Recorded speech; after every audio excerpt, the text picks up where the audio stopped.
Welcome to another edition of the Tiger Men's Basketball Report. I'm your host, Spiro Marikis, along with the head coach of the Tigers, Pat Scarry, and coach of the Tigers with a 1-1 road trip to open up the season. You went to probably the two toughest places in the conference to play as they both sell out their arenas, and it's always a raucous crowd. You open up with an overtime win against Wilmington and then lose to Charleston on Saturday. But you had to love the grittiness of your team last Thursday night against UNCW. Yeah, I mean, you touched on it. Those two environments they're electric environments, right? They're exciting environments. It reflects the quality of how good those teams have been over the years and the tradition and they have. The crowd at Wilmington just loves you. Yeah. we look at those. Those are, I thought our effort was really good in both games against two good teams. We were fortunate against Wilmington. We were hemorrhaging. And Tamiwa just made some unbelievable plays, and we stuck a couple of threes, and then I thought Tyler really, carried us in overtime. Our defensive rebounding was great, and then we got off to a slow start against a good Charleston team. Loved our fight in the second half. We got crushed at the foul line. Got beat at the foul line. We did some good things. Hopefully, we get a chance to see those teams are good. They're very good. I'm disappointed we don't get them at home. I'm glad we don't have to go back down to those places. Now, in the Charleston game, you were down 9 at halftime, and in the second half, you got close. It was 4 times, like 6 points. Yeah, and just couldn't quite get it any closer than that. Yeah, they're well coached. They're doing a good job. Chris is doing a good job with his team. Brozovic's, we did a good job. That kid's such a good player, and they said they figured out how to get fouled. We couldn't get fouled, and we got beat 24-3 at the foul line. That's hard to overcome, and 26-9 on attempts, which was disappointing because we were getting stops. So we've got to figure that out. Thought we rebounded the ball much better in the second half down there.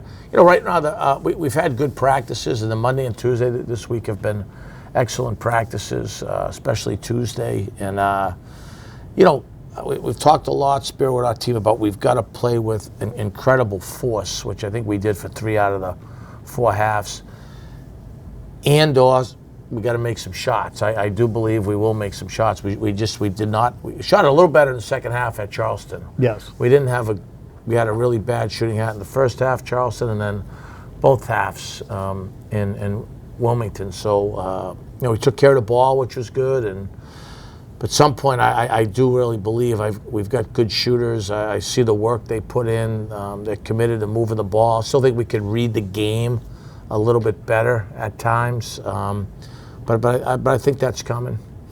All right, this week, a split week. Home on Thursday against Northeastern, and then Saturday at Drexel. Northeastern and Drexel both 1-1 in conference play.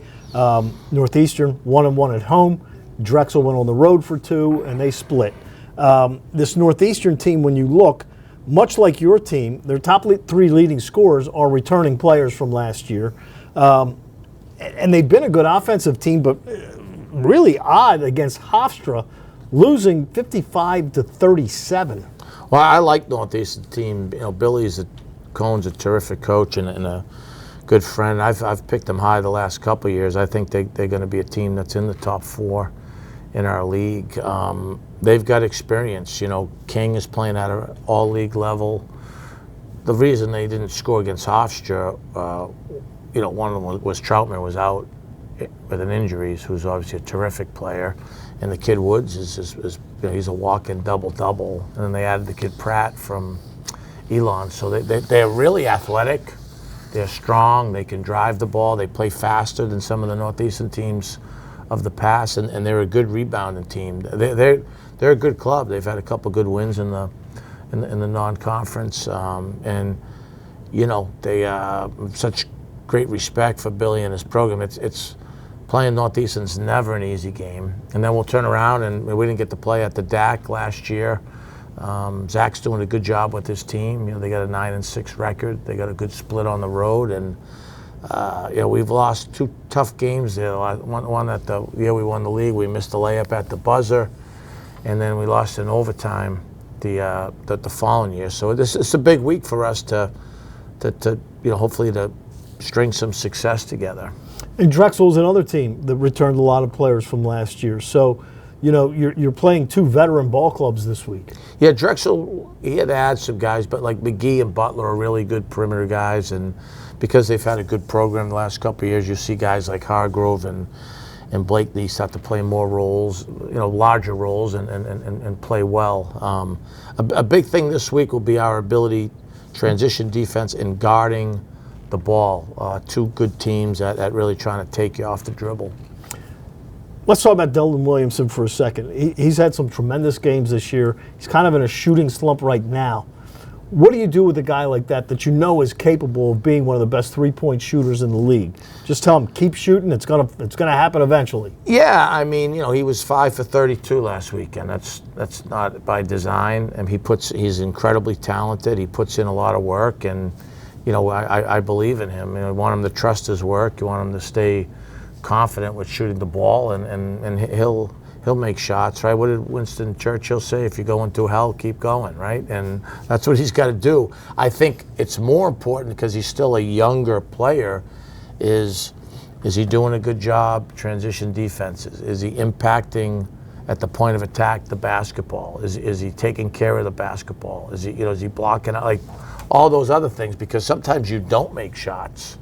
And I think that's been the case with a couple of our good players is they've struggled to shoot the ball, but they've got to bring other things to the table. That was incredible about Tamiwa and Wilmington. He didn't have his best shooting night, but just his we're down 7 with the under 4-minute timeout, and he got 3 massive offensive rebounds to kind of flip the game. So, his ability to focus and fight through a night where maybe he didn't have his best shooting night that's what I mean by force and edge, and that's what we got to play with. All right, so the Tigers home at TU Arena Thursday night. Jimmy Patsos and I will have the call for you on Monumental Sports, Flow TV, and TowsonTigers.com, and I'll have it for you Saturday on TowsonTigers.com from the DAC up in Philadelphia. So for the head coach of the Tigers, Pat Scarry, I'm Spiro Marikas. Thanks for tuning in to another edition of the Tiger Men's Basketball Report.